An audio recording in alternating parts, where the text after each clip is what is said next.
Yeah, so that's the basic idea of why we learn GTO is to learn how to exploit our opponents.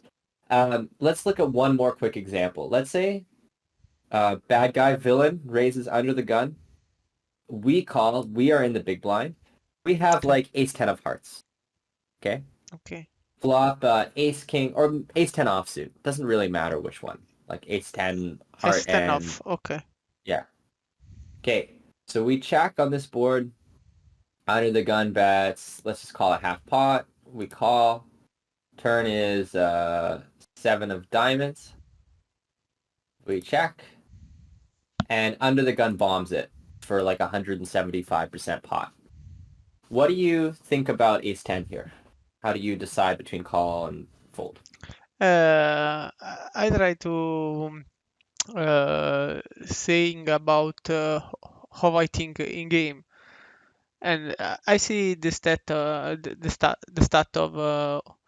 aggression of my opponent, opening range. So if a bad player probably have a big range.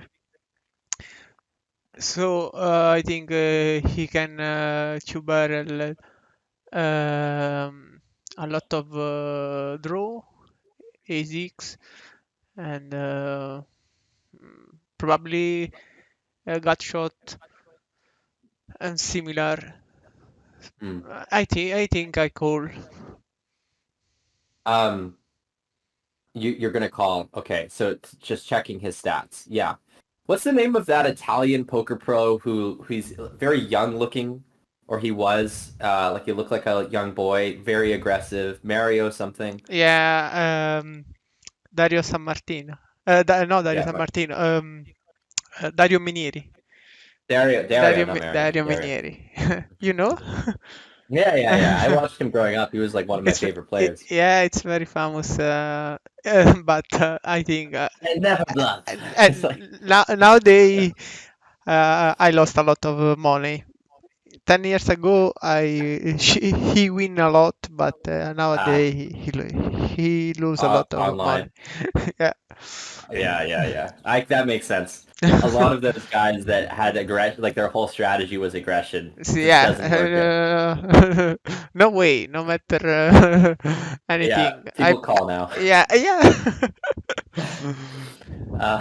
Yeah. So okay, so we're It's a playing Dario Minieri. it's a rocket man. So we're playing Dario Minieri, and here, let's say, and we're like, yeah, we're gonna call because Dario likes to bluff, right? Well, Yeah. what if I told you I would fold here versus Dario? And the reason why I would fold is when we look at under the gun strategy, what do you think are going to be some of its bluffs? Can you repeat? So I would fold this hand on the turn, ace 10. Understand? I'd Because fold it versus Dario. why? And so I'm asking you why.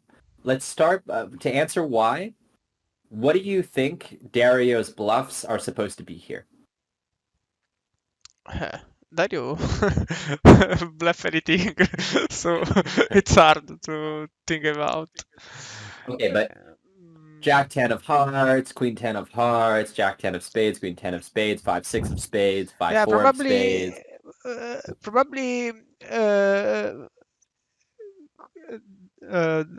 Queen 10 Hmm. and handle like this. It's a bet Vrost bluff because blocker my king queen, my ace 10. So Hmm. it's not a good bluff. Probably uh, I don't know, low flush draw. It's a good Sure. bluff. Yeah, and they may not have that many low flush draws because they opened under the gun, right? But they'll Yeah. probably have some. So the Uh, reason why I would fold is that this is not enough bluffs. And what you'll see is that under the gun is supposed to have taken pocket queens on the flop and pocket jacks and pocket tens and just start blasting off with them right away, mm, right? So all of these hands, queens, jacks, tens, nines, eights, right? Sevens, all of these hands are supposed to start bluffing immediately. Because if we don't bluff with these hands, our range just has too much equity. Like, if our opponent's only bluffs are like flush draws and gut shots and the nuts, right? We don't need to call with a hand like ace 10. We don't need to. Because when we're ahead, it's by like 75%. And when we're behind, we have like 2%. So, or zero. Okay, if So I don't. if I understand, I want to check if I have understand. So, uh, uh, um, people from under the gun under bluffing. So, I need to close my range of call. Like Mhm. ace 10 is a bad call. Uh, Mhm. is that Yeah, because who is bluffing queens here? never one? Never. Who is bluffing queens on the flop? Nothing. No, Nobody, right? nobody. Yeah. I mean, maybe some people, but this is the thing. Even if Dario knows to bluff pocket queens here, even then, when a call is mixed like this, fold and call, Yeah. what it means is the call makes $0 Zero. and the Yeah. fold makes $0. Yeah. So Yeah. folding's a free roll, right? Yeah. If your opponent did have enough bluffs, okay, Is a then negative whatever's expected value there. yeah. So if they have enough bluffs, it doesn't matter. And if they don't have enough bluffs, then fold is better. I understand. So so mixed decisions are where there's an idea of what I call min exploit and max exploit. Max exploit is where we take hands that do something all the time, like ace jack, always calls, and we start doing something different with it, right? Okay. But min, and actually it folds a little bit here, you can kind of see, right? Okay. But min exploit is we take a hand that can do either, and then we do one thing all the time. And this is nice because it's very hard for our opponents to catch us. Okay.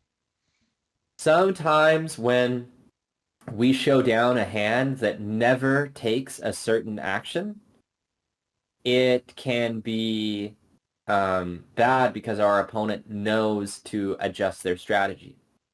But if we make a mixed decision, it's fine. Like if we, for example, we called here with pocket eights, our opponent would know to like never bluff us, Mm, right? Because this is a pure fold. okay. But our opponent sees us call with ace nine, maybe you're folding sometimes, maybe you're not. They don't know, right? So mixed decisions are the safest thing to use to exploit our opponents without our opponents changing their strategy. Max exploits is where we fold ace queen, you know? Okay. Yeah. So these are some ideas. Let's look at one more example here. Let's look at, say,